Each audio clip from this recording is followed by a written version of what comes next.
Shoutout ko muna yung nag-comment, salamat, God bless. Marvin Bacanay. Alright. Ang Baliwag Transit ay ang isa sa mga pangunahing kumpanya ng bus sa Pilipinas na may mga opisina at terminal sa iba't ibang bahagi ng Luzon. Na pangunahing nagseserbisyo ng mga ruta papunta at mula sa Metro Manila, Central Luzon at Northern Luzon. Ito ay ipinangalan sa bayan ng Baliwag, Bulacan kung saan ito nagmula.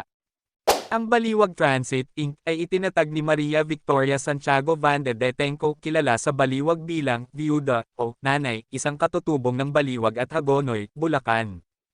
Bago ang pagtatatag ng kumpanya ng bus noong 1960s, nagkaroon siya ng negosyo ng sombrero sa Baliwag. Ito ang naging pinagmulan ng logo ng kumpanya ng bus. Ang kumpanya ay lumago sa paglipas ng mga taon at naging miyembro ng Baliwag Group of Companies. Sa ngayon nasa 62 taon na ito nagseserbisyo. At nasa mahigit 600 na bus ang meron sila.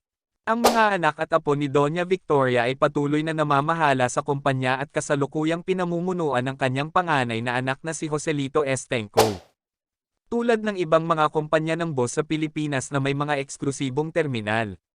Ang Baliwag Transit, Inc. ay may sariling mga istasyon tulad ng sa lungsod ng San Jose at Cabanatuan, Nueva Ecija, gayon din sa Baliwag, Malolos at Hagonoy, Bulacan at sa Metro Manila tulad ng Cubao, Quezon Lungsod at Grace Park, Caloocan.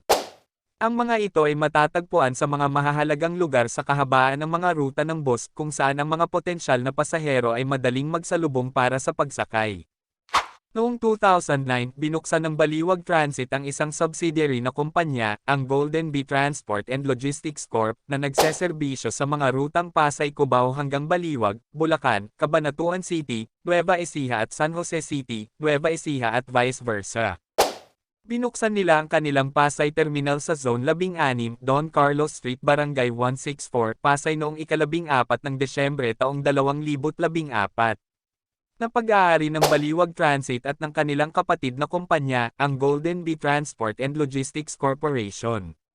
Ginagamit ng Baliwag Transit, Inc. at Golden Bee Transport and Logistics Corp. ang Hino, Nissan Diesel, Daewoo, Kinglong, Tiger, Iveco, MAN, at Mitsubishi Fuso bilang kanilang kasalukuyan at makasaysayang mga unit. Thank you for watching.